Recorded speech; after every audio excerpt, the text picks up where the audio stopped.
ആറ്റംബർഗിന്റെ ഏതെങ്കിലും model fan use ചെയ്യുന്നതാണെങ്കിൽ ഈ tricks നിങ്ങൾ എന്തായാലും അറിയേണ്ടത്. ഫ്രണ്ട്സ്, ഇപ്പോൾ നിങ്ങളുടെ റിമോട്ട് എന്തെങ്കിലും കളഞ്ഞു പോവുകയാണെങ്കിൽ എങ്ങനെ നിങ്ങളുടെ ഫാൻ നിയന്ത്രിക്കാം. ഫ്രണ്ട്സ്, ഞാൻ ജസ്റ്റ് പെട്ടെന്ന് പറഞ്ഞു പോവാം. ഇത് power on, power off button ആണുകളാണ്. ഓക്കെ, ഇത് ഫസ്റ്റ്, ഇത് സെക്കൻഡ്, ഇത് തേർഡ്, ഇത് ഫോർത്ത്, ഇത് ഫിഫ്ത്ത്, പിന്നെ ഇത് ബൂസ്റ്റ്. ഓക്കെ, ഇത് നിങ്ങൾക്ക് മനസ്സിലായെന്ന് ഞാൻ വിചാരിക്കും. ഫസ്റ്റ് കിട്ടു.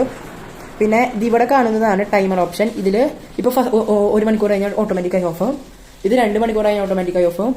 ഇത് 3, പിന്നെ 6 മണിക്കൂറാണ് ഗൈസ് ഓട്ടോമാറ്റിക്കായി ഓഫ് ആവുന്നത്. പിന്നെ ഇതിന്റെ LED ലൈറ്റ് ഓൺ ചെയ്യാം, വേണമെങ്കിൽ ഓഫ് ചെയ്യാം.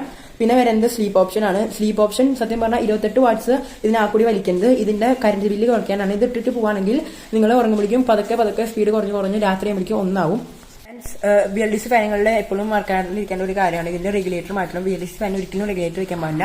ഇനി റെഗുലേറ്റർ ഉള്ള സംഭവങ്ങളാണെങ്കിൽ റെഗുലേറ്റർ ഒരിക്കലും തിരിക്കരുത്. റെഗുലേറ്റർ തിരിച്ചാൽ ഫാനിന്റെ ഇത് പോകും, പറയേണ്ടല്ലോ.